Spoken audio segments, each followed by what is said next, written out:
Hey, hey.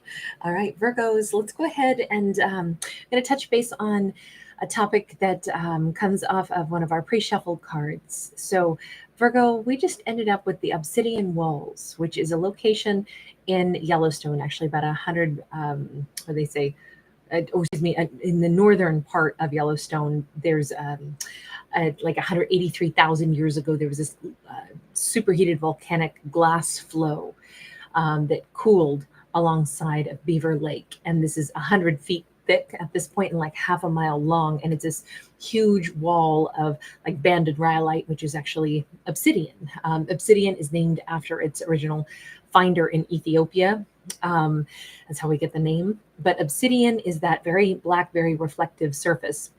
And this particular area in Yellowstone has been like a quarry for about 11,000 years for, different ancient peoples that lived in the areas, but also carried pieces of this that they would chip off and use for various tools because obsidian is very hard, very reflective.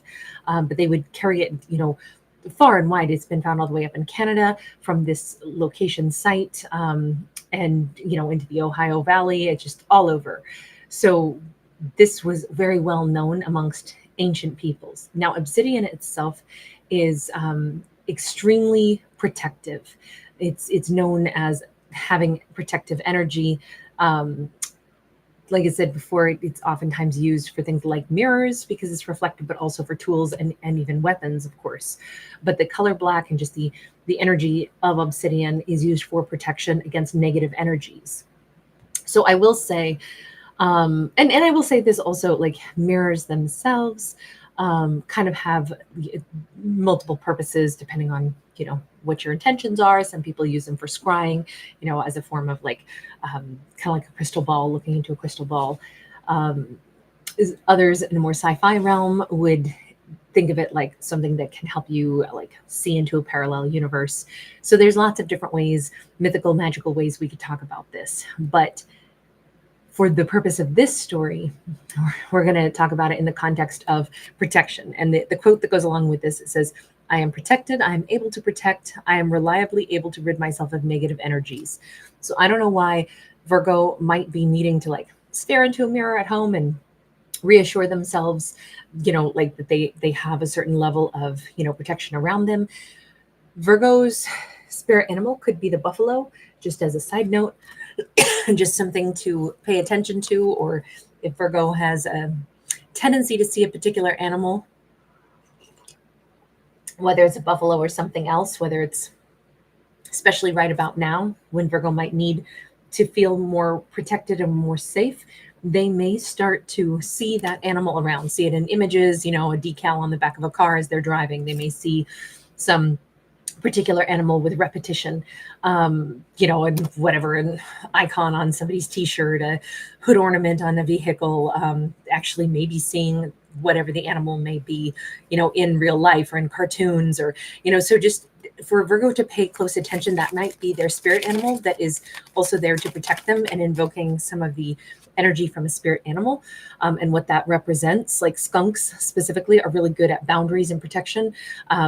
That's just a weird side note that just popped in my head, so I thought I'd mention it. Smelling a skunk, that's another. I'm just thinking about all the ways that a character might start to notice a spirit animal. So I feel like this storyline, Virgo, starts out with either a Virgo who wants to know that they're protected, but I want to know why they feel like they need protection right now, or why their spirit guides or spirit animals are maybe surrounding them right now. I don't know. We'll see. We have a 7 of Pentacles. Maybe Virgo doesn't know it. Maybe it's that Virgo has been protected all this time, particularly if this is a Virgo who felt like, I never felt safe. I never had anybody watching my back. Au contraire. In this story, it says every step of the way, Virgo has had some element of a protector around them. Okay, interesting. We have a King of Swords in the reverse. We have a Page of Wands in the reverse. Virgo might have been protected from a karmic, even though they didn't know it. They may have engaged with a King of Swords who turned out to have been a karmic. They may have been, this karmic might have lost interest in them. And although that could have hurt Virgo's feelings, without Virgo realizing it, this could have been a very important element of protection. There's a reason. Yeah, if we wouldn't want a karmic to be hovering around and planting themselves in our lives. Not really. I mean, karmics are, if we can get the lesson swiftly, then no harm, no foul. But if someone attaches to our life and they seem to have nothing but a bunch of drama that they bring, they will probably, sorry, guys, I'm so sorry. My asthma kicks up from here to there. My apologies.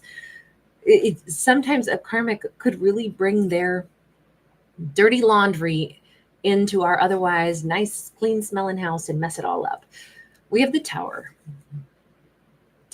I think the message here is that Virgo had to be protected from the King of Swords at some point in time in the past. Yes, they may have lost interest in Virgo. That is thanks to the fact that Virgo was so heavily and powerfully protected. I think they realized Virgo had like an impenetrable force field around them. Now, maybe in Virgo's mind, it was just like, I don't know why they lost interest in me, but Virgo might have been somebody who couldn't be budged, who couldn't be manipulated. And again, that could partially have come from, the assistance of their guides, giving them strength to stand up for themselves, giving them strength to ask the right questions, to show that they're not a victim. But it could have turned off a karmic who was hoping to, have someone to play their karmic games with. Because I feel like somebody abandoned Virgo pretty abruptly because they weren't getting what they wanted. And so they lost interest. If I can't play games with you, then I'm not interested.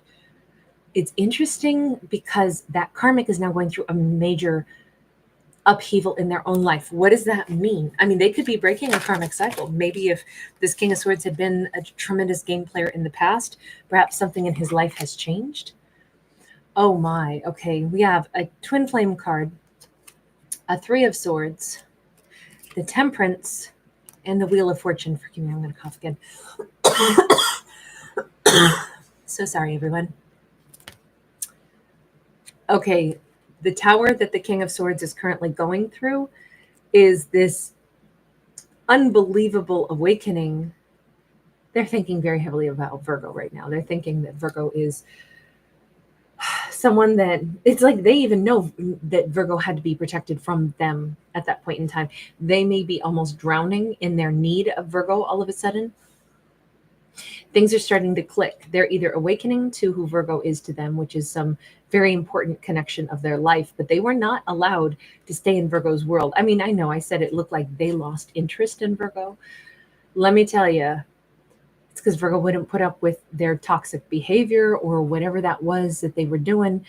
Virgo wouldn't play ball. So they stormed off. They walked away. They lost interest because Virgo wouldn't play games. Now, oh my God, all of a sudden their heart is yearning for Virgo. And it is, I mean, these first two cards have the heart on it. You notice how they feel like Virgo was the person for them. It's almost like no matter what else they've done, no matter who else they've, gone and played games with, nobody has touched their heart but Virgo. Which I'm wondering if that's what the whole situation was. If they wanted to play games and not open their heart and Virgo wouldn't have it. It's like if you're going to be trying to engage with me, it has to be real. It has to be emotionally heart-centered. There has to be something tangible here. There has to be vulnerability here. And it's like they weren't doing any of that. They wanted to keep things meaningless, superficial, and Virgo wasn't having it. All I can say is that they're in the process of transforming and ascending right now with that Temperance card and the Wheel of Fortune. So they're going through a massive shift in their own life at this point, and it's making them awakened to kind of who Virgo is in their life, awakened to how they actually feel about Virgo. Oh my gosh, this is probably pretty uncomfortable for them. We have a Queen of Cups. They want to be loved. Okay, is that why we start out with the protection and it says Virgo had been protected from them in the past, but I'm wondering if Virgo has to still be protected from them now, just because they suddenly have had this, thunderclap of mental and emotional change. That doesn't mean that now they're going to be a good matchup for Virgo. Four of Pentacles, King of Coins, and Justice. Oh my God. Okay.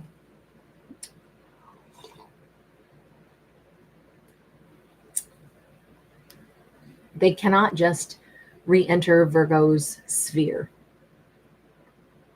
and think that they can hold back and then maybe come forward now and only give the little bit that they held back in the past, and then somehow have Virgo see them in a different light. That's not possible. What has to be addressed is they did something much more wrong in this scenario. There was some pretty big trespass. It's not just about them saying, wait, I do realize that Virgo is my person. Okay, now I want Virgo. I miss them. Oh, I love them. I don't want anybody but Virgo. That's not enough. They actually have accrued some pretty atrocious karma, and that karma is not supposed to be visited on Virgo because it's not Virgo's issue. It's theirs. What was the injustice, I'll say? Four of Wands in the reverse and the Emperor in the reverse.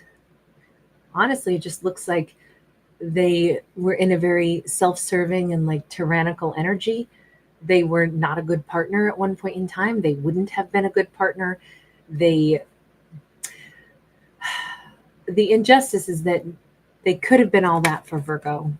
They maybe could have and should have married Virgo because Virgo is their divine counterpart, but they didn't see it that way. They didn't treat this connection with respect or honor. They did something here that might have even made it so Virgo would not be able to see them as a potential, long-term mate or partner. Two of Pentacles, and they still haven't come to grips with that. They have to be able to see their own behavior through Virgo's eyes. It's not just like, wait, I do want Virgo now. Okay, now I'm going to come in and take Virgo. That's one of the other huge misconceptions for them. It's not on your terms. You don't just get to decide when you want Virgo and now you can have them. Virgo is, this person is still kind of acting almost like they are a very entitled energy. Yeah, but I want to give to Virgo now. Yeah, but let's backtrack. Once upon a time, you didn't respect this connection. You didn't offer anything. And it's not just about you getting what you want. You would have to make Virgo want to fall for you. You haven't considered, how does Virgo see your past behavior? Virgo might find you incredibly unattractive at this point and even odious, because you weren't any of those wonderful things in the past. In fact, you were karmic, you were game playing, you shoved Virgo away when you got bored because they wouldn't play ball with you. You insulted a divine connection. And now that you're lonely and you realize it's a divine connection, that doesn't mean Virgo would want you. You would have to work for it, basically. You'd have to show that you've changed, but you also would have to put in some effort to try to make Virgo forgive you and take you back. I'm sorry, look, this is just the cards we're getting. I'm not saying this is right or wrong or this is the way it should be, that they have to crawl or grovel or anything like that. It just keeps saying, it's like this person still hasn't recognized one of the pivotal components of this. They're still thinking of it only through their lens, what they want. That's the point. If you are loving somebody and you're going to be a good match for them, you're thinking about what they want, not just what you want. You should be caring about Virgo. You should be caring about not just trying to get Virgo to love you because you want to be loved, but you should want to be fixing, healing, soothing, being there for Virgo, offering a ton for Virgo, and hoping that Virgo will want to choose you again. Even though there was no reason to like what Virgo's seen of you, probably Virgo wouldn't want to pick you again because of the way you were. I'm not sure if they get that part, that I don't know if they could understand that part yet, that Virgo might not want to choose them because of what they used to be. Five of Coins. They kind of need to sit out in the cold for a little bit and really have it click and really start to evaluate this a little from a different perspective. Okay, so Virgo is being protected. This character cannot reach them. How are Virgo's guides protecting them right now? Two of Swords. They're making it almost impossible for this person to get to talk to Virgo. You notice that it's like Virgo has no idea that they might be trying to find ways to, ask other people about Virgo, try to figure out, how do I access Virgo? Maybe they're having trouble getting Virgo's number if this was a long time ago. Virgo doesn't know it, but it's almost like they're hidden, kind of in plain sight. This person either doesn't know where Virgo lives. Virgo is very blocked from them. even though they're seeking Virgo. And I don't think Virgo knows it at all. Even here, the star card is a huge distance away. It seems like Virgo has maybe moved since they last knew that King of Swords. They don't live where they used to. They don't work where they used to. They could be asking, like, do you know where Virgo is? And the old business that Virgo worked for is like, what? No, we think, I don't even know if they're in this area. Virgo may be also having other hopes, wishes, and dreams and interests come to the forefront of their mind, where they're very much not thinking about this King of Swords at all. So it's not even on their radar that the King of Swords is seeking for them. And so it's interesting that Virgo's spirit guides or, spirit animal is keeping Virgo on the move, keeping Virgo out of sight. I know this is weird, but maybe their spirit guide is like a lightning bug, or like birds that, they're migratory. Maybe Virgo's even like in one place for one season and then we'll come back to another location for another season. It's like, no matter what, Virgo could be migrating. It's just the guides are keeping Virgo on the move and keeping Virgo's mind busy. So they're not thinking about this King of Swords, which is good. The King of Swords and what he's going through is pretty much hidden from Virgo as a whole. So again, Virgo is certainly being protected. They're only maybe having reflected back to them what is going on in their own life. So Virgo's pretty self-focused right now is what it looks like. Okay, so universe, do you want to say anything about, like, what is this King of Swords going to be doing? Four of Cups in the reverse. Well, he's probably going to have to get to the point where he doesn't just sit there and be all bummed out, but he's King of Swords in the reverse. He's going to have to take a good hard look in the mirror at himself, to no longer have an illusion about, what happened, but to really see his own actions, how he's come across. He's got to see his own karmic behavior, or he won't have changed, and he cannot have Virgo back. He actually has to think about how he treated Virgo and what Virgo would have felt like. Until he can do that and acknowledge it, he's not going to be a good partner, is what this storyline says. Nope, Virgo's not coming back to him. He won't have access to Virgo. He has to realize he abandoned Virgo at some point, left Virgo out in the cold, possibly being, during a very difficult time of Virgo's life. And that has to kind of sink in to him. He has to understand that. We've got this Queen of Swords. I feel like he has to shift from a King of Swords in the reverse to a Queen of Swords, because this is somebody truthful. This is somebody who wants to nurture, wants to give. Very different than the King of Swords in the reverse. He has to shift gears. He has to go from, like somebody who's toxic into somebody who is actually nurturing, and shift into his feminine energy. And then, and only then, will he be able to find Virgo. He has to want to actually heal things with Virgo for the sake of fixing whatever wounds he might have caused Virgo. He cannot access Virgo until that happens. All right, I'm going to leave this one here. Whew, that was a heavy one. All right, you guys, thanks for hanging out. Thanks for giving it a thumbs up. Bye.